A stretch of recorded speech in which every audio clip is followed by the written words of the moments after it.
భోజన ప్రియులందరికీ నమస్కారం. పల్నాడు రుచులకి స్వాగతం. బయట కొనే పని లేకుండా ఇంట్లోనే పిల్లలకి ఎంతో ఇష్టమైన వెజ్ మంచూరియా రెడీ చేసుకుందాము. ఇంగ్రీడియంట్స్ కూడా చాలా తక్కువ పడతాయండి దీనికి. అలాగే టేస్ట్ కూడా చాలా బాగుంటుంది. ఇది ఎలా తయారు చేసేసుకోవాలో ఈ వీడియోలో చూసేద్దాము.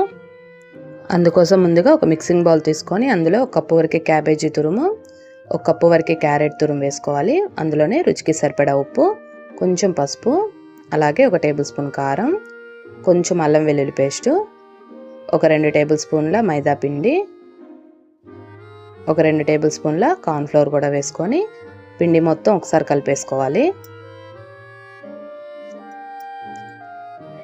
ఇప్పుడు కొంచెం నీళ్లు పోసుకొని ఒక పిండి ముద్దలాగా రెడీ చేసుకుందాము. బయట అమ్మే వాళ్ళు కొంచెం అట్రాక్టివ్గా కనిపించడానికి కలర్స్ వాడతారు, ఫుడ్ కలర్స్. నేను ఇక్కడ ఏమీ వాడటం లేదు, ఇది ఆప్షనల్, మీకు కావాలంటే వేసుకోవచ్చు మీరు. ఇలాగా పిండి ముద్ద రెడీ చేసుకున్న తర్వాత చిన్న సైజు బాల్స్ లాగా రెడీ చేసుకోవాలన్నీ. ఇలా అన్నీ రెడీ చేసుకొని పక్కన పెట్టేసుకుందాము. ఇప్పుడు డీప్ ఫ్రైకి సరిపడా ఆయిల్ పెట్టుకొని ఆయిల్ బాగా హీట్ అయినాక ఈ మంచూరియన్ బాల్స్ వేసేసి 2 వైపులా మంచి రంగు వచ్చేదాకా వేయించుకోవాలి. ఇలా వేగిపోయిన తర్వాత తీసి పక్కన పెట్టుకుందాము. ఇప్పుడు సాసింగ్ కోసం స్టవ్ ఆన్ చేసి ప్యాన్ పెట్టుకొని 2 టేబుల్ స్పూన్ల ఆయిల్ వేసుకోవాలి. అందులో కొంచెం వెల్లుల్లి ముక్కలు, పండు మిర్చి, అలాగే ఉల్లిపాయ ముక్కలు వేసుకొని ఉల్లిపాయ ముక్కలు కొంచెం మెత్తబడేదాకా వేయించేసుకోవాలి. ఇందులోకి ఇప్పుడు కొంచెం కరివేపాకు, కొంచెం ఉప్పు, అలాగే కొంచెం కారం, సోయా సాసు, వెనిగరు,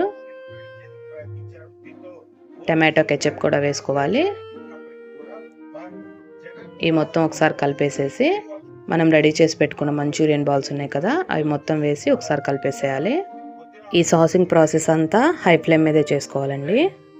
ఇప్పుడు ఇందులోకి కొంచెం కార్న్ఫ్లోర్లో నీళ్లు కలిపేసి ఆ నీళ్లు పోసేసుకుందాము. ఈ అంతా సాస్ అంతా మంచూరియాకి పట్టేదాకా ఒక 5 నిమిషాలు ఉడికించేసుకొని దించేసుకోవడమే. అంతే అండి, ఎంతో ఈజీగా వెజ్ మంచూరియా రెడీ అయిపోయింది. వేడివేడిగా తింటే చాలా టేస్టీగా ఉంటుంది. మీరు కూడా మీ ఇంట్లో ట్రై చేసి ఎలా వచ్చిందో కామెంట్లో చెప్పండి. Thanks for watching. Please like and subscribe.